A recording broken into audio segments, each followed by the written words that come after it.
성경 봉독하겠습니다. 마태복음 3장입니다. 1절부터 12절까지 말씀입니다. 1절의 말씀부터 함께 합독하겠습니다. 그때에 세례 요한이 이르러 유대 광야에서 전파하여 말하되 회개하라 천국이 가까이 왔느니라 하였으니 그는 선지자 이사야를 통하여 말씀하신 자라 일렀으되 광야에 외치는 자의 소리가 있어 이르되 너희는 주의 길을 준비하라 그가 오실 길을 곧게 하라 하였느니라. 이 요한은 낙타털 옷을 입고 허리에 가죽띠를 띠고 음식은 메뚜기와 석청이었더라. 이때 예루살렘과 온 유대와 요단강 사방에서 다 그에게 나아와 자기들의 죄를 자복하고 요단강에서 그에게 세례를 받더니 요한이 많은 바리새인들과 사두개인들이 세례 베푸는 대로 오는 것을 보고 이르되 독사의 자식들아 누가 너희를 가르쳐 임박한 진노를 피하라 하더냐. 그러므로 회개에 합당한 열매를 맺고 속으로 아브라함이 우리 조상이라고 생각하지 말라.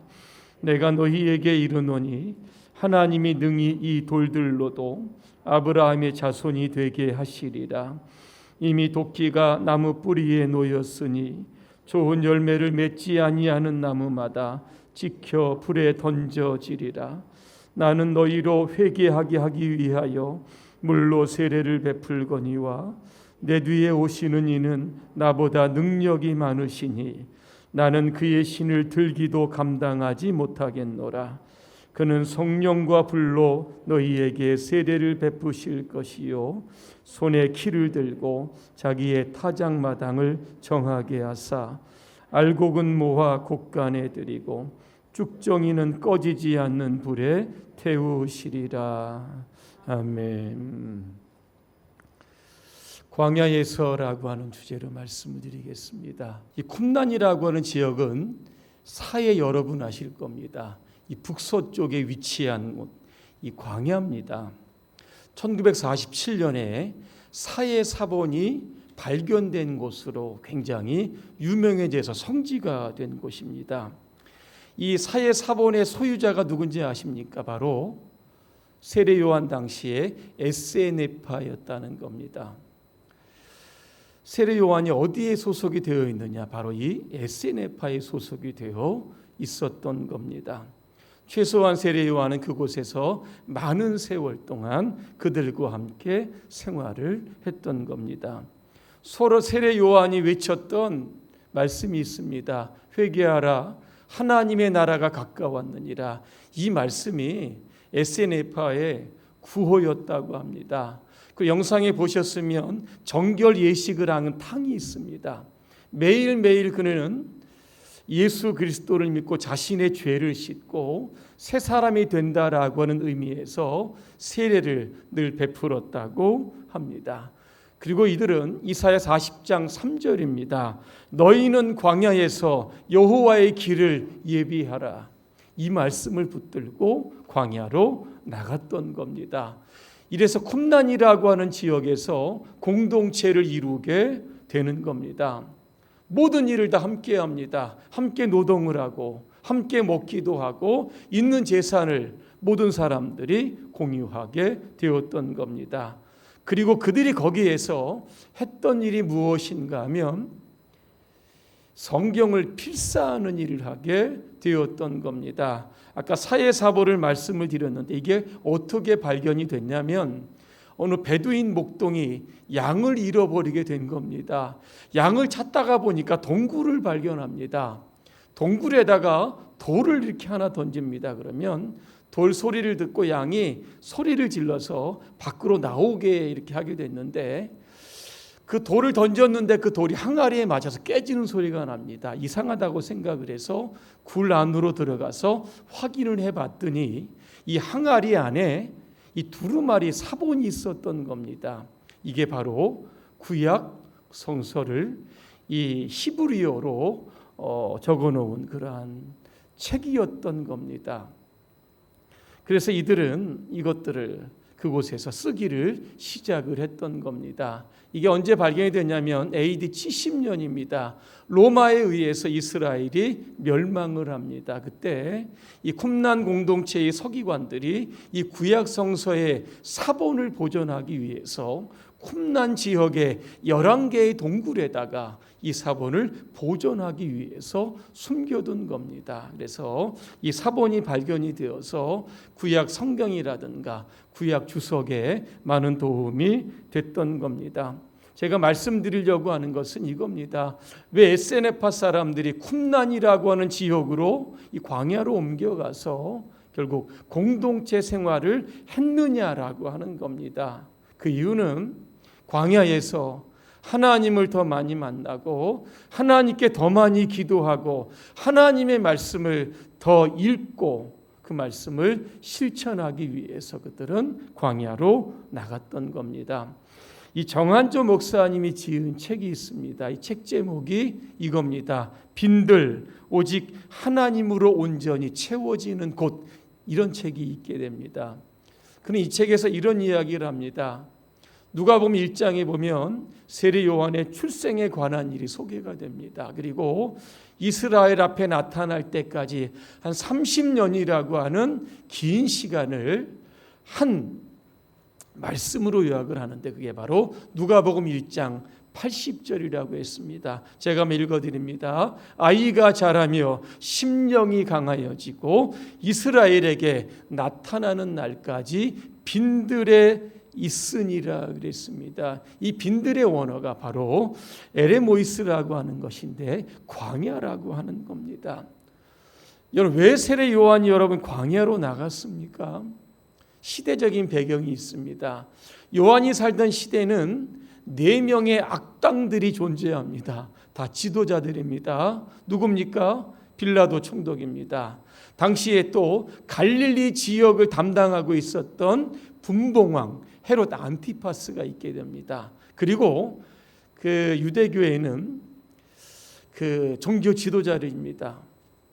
굉장히 힘이 있고 권력이 있는 가야바와 안나스라고 하는 2명의 제사장들이 있었던 것입니다. 이 사람들의 특징이 무엇이냐면 이겁니다. 도덕적으로 타락하고 영적으로 부패한 사람들입니다. 사도 요한이 그 시대에 그 사람들과 함께 호흡하는 것조차 힘들어했다는 겁니다. 그들과 타협하면서 복음을 전한다는 것 불가능했기 때문에 그는 결단한 겁니다. 결국 광야로 나갔던 겁니다. 그래서 1절에 보니까 그가 유대 광야에 있었다 그렇게 말씀합니다. 뭘 입었습니까? 낙타토롯을 입었습니다.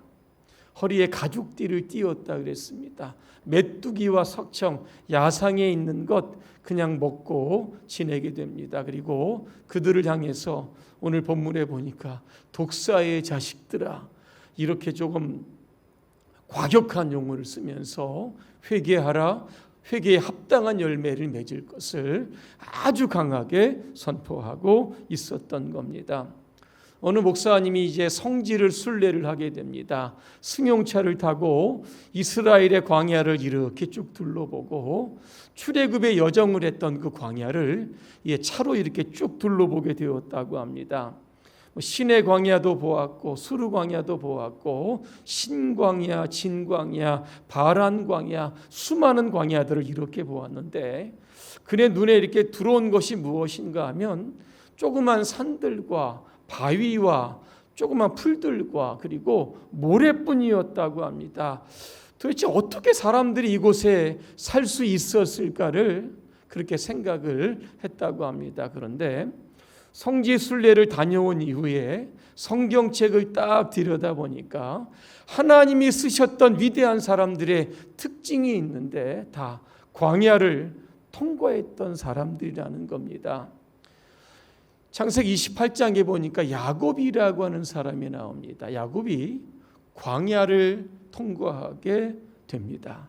어떤 광야인지 여러분 한번 생각해 보시길 바랍니다.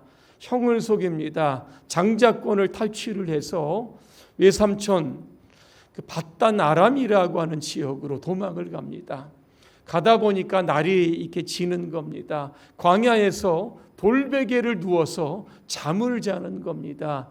여러분 잘 아시는 찬송가 338장 2절에 보니까 내 고생하는 것 옛 야곱이 돌베개를 베고잠 갔습니다. 이런 가사가 나오는 겁니다. 야곱이 돌베개를 베고 그냥 광야에 누웠습니다. 그러다가 꿈을 꾸게 됩니다. 사다리가 보이는데 이 사다리가 얼마나 길은지 하늘과 땅에 닿았다. 천사들이 그 사닥다리를 타고 오르락내리락 하게 됩니다. 그때 그는 하나님의 음성을 듣게 됩니다. 내가 누운 그곳을 너와 내 자손에게 주리라. 이 말씀을 듣고 그는 잠에서 깨어납니다. 그리고 하나님을 향해서 이렇게 선포를 합니다. 이곳은 하나님의 집이요 하늘의 문이로다 그랬습니다. 그리고 그곳의 이름을 베델이라고 부릅니다. 베델이 무슨 뜻입니까? 하나님의 집이라고 하는 뜻입니다. 이 야곱이 이 베델의 경험을 통해서 새로운 사람으로 바꾸어지게 됩니다. 여러분 모세라고 하는 인물 기억하실 겁니다. 모세가 됐던 이유가 어디에 있습니까? 미디안 광야를 통과했기 때문에 그런 겁니다. 모세는 자신의 나이 40살에 애굽의 왕자로 있었습니다. 자기 동족을 좀 구출해 보기 위해서 어떤 일을 하다가 결국 애굽 사람을 죽이게 됩니다. 그 일이 탄로가 되어서 미디안 광야로 도망갑니다. 몇 년을 있었습니까? 40년 동안 있었습니다. 광야에서 그가 무엇을 했습니까? 그가 이드로라고 하는 그 장인의 양떼를 치게 됩니다. 한 번은 양떼를 치고 하나님의 산 호렙으로 이렇게 가게 되는데 그 앞에 신기한 광경이 목격이 됩니다. 떨기나무에 불이 붙었는데 타지 않는 겁니다. 참 희한하다 그렇게 생각을 해서 떨기나무 가운데 가까이 가다가 거기에서 하나님과 조우하게 됩니다. 하나님이 모세에게 이렇게 말씀하게 됩니다. 내가 선 땅은 거룩한 땅이니 내 발에서 신을 벗으라 그렇게 말씀합니다. 40년의 광야의 생활 참 고단했을 겁니다. 절망의 시기였을 겁니다. 왜? 희망은 하나도 남아있지 않았습니다. 그런데 그곳에서 하나님은 모세의 희망이 되어 주셨던 겁니다. 출애굽의 사명을 모세에게 주셨던 겁니다. 여러분 구약이 말하는 광야는 여러분 어디입니까? 빈들, 들판, 적막한 곳, 외로운 곳, 여러분 그런 곳일 겁니다. 그런데 그 광야는 어떤 곳입니까? 하나님을 만나는 곳입니다. 하나님의 집이고 하늘의 문입니다. 하나님과 소통하는 장소가 되었던 겁니다. 신약으로 이렇게 가보면 신약에도 광야가 나옵니다. 이 광야는 하나님의 역사가 새롭게 출발하는 장소가 되었던 겁니다. 여러분 바울을 기억하실 겁니다. 바울은 아라비아라고 하는 광야에 3년 동안 들어가게 되는 겁니다. 바울은 원래 예수님을 박해했던 자들이고 예수 믿는 사람들을 핍박했던 사람들입니다. 그가 다메섹 도상에서 부활하신 예수님을 만나고 그의 삶이 변합니다. 그리고 나서 어디로 들어가냐면 아라비아 광야 사막으로 들어갑니다. 그것도 3년 동안 있습니다. 3년 동안 무엇을 했을까? 어떤 성경학자는 이렇게 해석을 합니다. 바울은 아라비아 광야에서 모든 인간의 접촉을 끊고 오로지 하나님과 홀로 독대하는 시간을 가졌다. 그렇게 말씀합니다. 3년의 집거를 마치고 바울이 어디로 갑니까? 예루살렘으로 들어갑니다. 예수님의 제자들과 사귐을 갖기 위해서 그렇습니다. 이 사건 이후에 바울은 이제 선교사로서의 그런 사명을 가지고 하나님의 복음을 전하게 되었던 겁니다. 여러분 예수님도 마찬가지입니다. 공생애를 시작하시기 전에 어디로 가신지 아십니까? 광야로 가셨다 그랬습니다. 40일을 금식을 하십니다. 사탄의 유혹이 있습니다. 돌을 떡으로 만들어라. 높은 산으로 데리고 올라가더니 나에게 절을 해라. 성전 꼭대기에서 뛰어내리라. 수많은 유혹들이 있었는데 성경에 보니까 하나님의 말씀으로 사탄을 대적한 것을 보게 됩니다. 그때부터 예수님은 세상에 나가 선포하십니다. 회개하라. 하나님의 나라가 가까이 왔다라고 하는 겁니다. 바울도 그렇고 예수님도 그렇고 광야를 통과를 하면서 본격적인 새로운 사역이 시작이 됐다는 겁니다. 이 월터 브루그만이라고 하는 이 구약학자가 있습니다. 그는 광야를 이렇게 해석을 합니다. 광야는 아무것도 없는 텅 비어 있는 곳이다. 이렇게 해석을 합니다. 근데 역설적으로 여러분, 텅 비어 있다라고 하는 것은 비어 있기에 무엇인가로 충만해질 수 있는 곳이 바로 광야라고 하는 뜻도 담겨져 있는 겁니다. 여러분, 광야에 이 광자를 쓸 때 한자를 이 두 가지로 병행해서 사용을 합니다. 하나는 넓을 광자를 사용하기도 하고 또 하나는 빛날 광자를 사용하기도 하는 겁니다. 넓을 광자에다가 그 해를 뜻하는 날일자를 앞쪽에다 딱 붙여놓게 되면 이게 빛날 광자가 되는 겁니다. 여러분, 이육사에 여러분 광야라고 하는 시 기억하실 겁니다. 이 광야의 광자가 어떤 단어를 썼냐면 빛날 광자를 쓰게 되었던 겁니다. 왜 빛날 광자를 썼을까? 제가 광야의 시를 제가 잠깐 한번 앞부분만 읽어드립니다.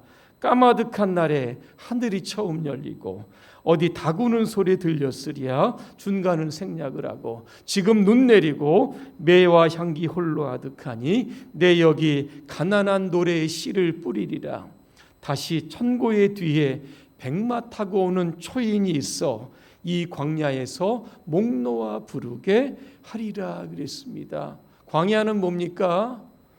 우리 조국입니다. 매와 향기는 뭡니까? 꿋꿋한 민족의 정신을 뜻하는 겁니다. 그리고 백마 타고 오는 초인은 뭡니까? 광복입니다. 지금은 암울합니다. 일제의 강점기였기 때문에 그랬던 겁니다. 그런데 이육사는 이 시를 쓰면서 빛날 광자를 썼던 겁니다. 미래에 반드시 광복의 때가 온다. 그 믿음을 가지고 이 광야에서 희망을 노래했던 것을 보게 되는 겁니다. 하나님은 이스라엘 백성들을 광야로 인도하셨습니다. 여러분, 애굽에서 이 가나안 땅까지 가려고 하면 북쪽으로 해안도를 따라서 올라가면 보름 정도면 가면 됩니다. 그런데 하나님은 남쪽으로 길을 끊임없이 우회하게 만드시는 겁니다. 광야를 빙빙 돌아서 40년 만에 가나안 땅에 가게 하셨습니다. 그 이유가 무엇입니까? 왜 이스라엘 백성들이 40년 동안 광야에서 살아야 하는지 훈련입니다. 어떤 훈련인지 아십니까? 하나님의 말씀을 듣는 훈련, 이것을 시키기 위해서 광야 40년의 세월이 필요했던 겁니다. 이스라엘의 광야 40년의 여정을 담은 책이 뭡니까? 민수기입니다. 이 민수기의 원어가 뭔지 아십니까? 광야에서라고 하는 뜻을 담고 있습니다. 여러분, 이 광야라고 하는 단어를 원어로 보니까 미드바르 이렇게 되어 있습니다. 그런데 이 단어가 어디서 나오냐면 다바르에서 나왔다는 겁니다. 이 단어를 추적해 보니까 어떤 뜻이 있냐면 하나님의 말씀을 듣고 순종하다, 이런 뜻이 있었던 겁니다. 이 다바르에서 점 하나를 고치면 어떤 뜻이 되냐면 드바르라고 하는 뜻이 됩니다. 이게 무슨 뜻이냐면 지성소를 뜻하는 겁니다. 여러분, 이스라엘 백성들이 광야에서 성소를 지어 놓습니다. 성소 안에는 성소가 있고 지성소가 있습니다. 지성소에서 하나님께서 계속 이스라엘 백성들에게 말씀을 해주셨던 겁니다. 광야는 아무것도 없는 텅 비어있는 곳 같지만 거기에는 하나님의 말씀으로 가득 차 있는 겁니다. 귀를 기울이면 어디서든지 하나님의 말씀을 들을 수 있는 곳이 바로 광야였다라고 하는 겁니다. 에카르트라고 하는 사람은 이런 이야기를 합니다. 하나님께 도달하는 과정은 영혼에 무엇을 덧붙이는 것이 아니라 영혼에 묻은 것을 털어내는 것이다, 그렇게 말씀하고 있습니다. 이스라엘 백성들이 광야에 들어갔던 것처럼 수많은 위대한 믿음의 사람들이 광야를 통과하면서 자기의 모든 것들을 다 털어냈던 겁니다. 그리고 그 안에 말씀이 들어가게 되는 겁니다. 하나님의 임재하심이라고 하는 견고한 믿음으로 자꾸 믿음이 강건해지게 되었다라고 하는 겁니다. 서두에서 말씀하셨던 이 목사님이 이 성지순례를 하다가 어느 날 이 광야에서 하룻밤을 자는 그러한 것을 좀 했다고 합니다. 베두인이죠. 유목민들입니다. 하룻밤을 광야에 이렇게 누워 있는데 밤이 되면 추울 줄 알았다고 합니다. 그런데 워낙 낮에 햇빛이 뜨겁기 때문에 그 뜨거운 햇빛이 모래를 좀 달구었다고 합니다. 그랬더니 이 모래밭이 마치 온돌에 누운 것처럼 따뜻했다고 합니다. 누워서 이렇게 하늘을 보았다고 합니다. 여러분, 광야에는 인공적인 불빛이 하나도 존재하지 않습니다. 그 밤에 하늘을 보니까 그동안 도시의 불빛에 가리워져 보지 못했던 그러한 수만 개의 별들을 보게 되었다고 합니다. 그리고 TV와 세상의 시끄러운 소리 때문에 듣지 못했던 지구가 이 자전하는 소리를 여러분 들었다고 합니다. 그러면서 온 세상을 만드신 하나님과 하나가 되는 그런 경험을 했다고 합니다. 그 경험이 이 목사님의 어떤 목회 여정에 큰 감동이 되고 잊혀지지 않는 그런 추억과 기억이 되었다고 합니다. 우리는 지금 성탄의 계절입니다. 주님이 오심을 기다리고 있습니다. 오늘 우리는 어디로 가야 합니까?